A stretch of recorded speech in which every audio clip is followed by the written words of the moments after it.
नमस्कार दोस्तों, आशा है आप स्वस्थ और मस्त होंगे। यहाँ पर एक प्रश्न आपको दिया हुआ है, संख्या रेखा का प्रयोग करते हुए योग ज्ञात करना है। यानी आपको इसमें संख्या रेखा का प्रयोग करके बनाना है। इससे तो सबसे पहले हम दो तरीका से बनाएंगे। एक क्या होता है कि हम जानते हैं कि जब भी दो चिन्ह एक साथ हो तो पहले हम उस दो चिन्ह को गुणा कर लेते हैं।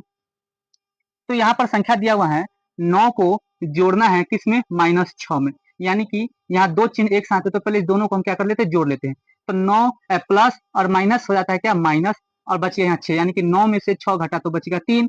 उसी तरह से इसको हम सोल्व करते हैं। यहाँ पर 5 को जोड़ना है किसमें, -11 में जोड़ना है। यानी कि पहले हम इस चिन्ह को जोड़ेंगे तो 5 और यहाँ प्लस और माइनस, प्लस माइनस हो जाता है माइनस, और यहाँ आ गया 11। अगर इसे हम माइनस करते हैं, घटाते हैं, 5 में से -11 जाएगा तो कितना बचेगा, -6 यहाँ पर बचता है। कितना होता है, -6 होता है। लेकिन इसको हमको कह रहा है क्या, संख्या रेखा का प्रयोग करते हुए इसको योग ज्ञात करना है, यानी कि हमें जोड़ना है। जैसे हम संख्या रेखा यहाँ पर क्या करते हैं, पहले रेखा बनाते हैं। ये रेखा हो गया हमारा।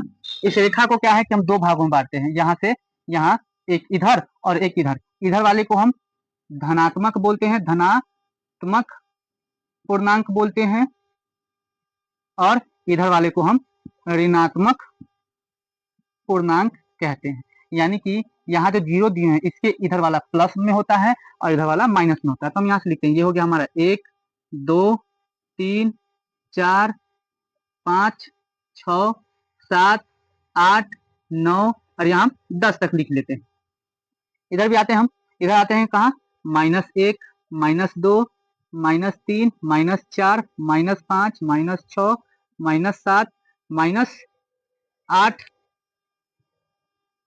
-9 और -10 -11। यहाँ पर -11 तक इसलिए दिए हैं क्योंकि यहाँ एक -11 में भी है ना। तो अब देखिए ज्ञात करते हैं इसको संख्या रेखा पर, इसलिए संख्या रेखा हमारा बन गया। ये एक तरफ होता है धनात्मक पूर्णांक और एक तरफ होता है ऋणात्मक पूर्णांक। अब देखिए पहला नंबर प्रश्न को हम संख्या रेखा पर बनाते हैं। 9 में क्या जोड़ना है, -6 जोड़ना है। यानी कि हम क्या करेंगे, 9 से हम क्या करेंगे, -6, ये 6 क्या है, माइनस है, यानी कि क्या करेंगे, कम करेंगे, पीछे की ओर आएंगे, घटाएंगे। तो देखिए यहाँ से इससे आएंगे तो 1 2 3 4 5 6, मतलब छठा नंबर पर हम आए तो हमारा क्या आ गया, 3 आ गया। इसका आंसर 3 हो गया। और यहाँ भी हम सॉल्व किए थे इस तरीका से तो भी हमारा 3 आया था।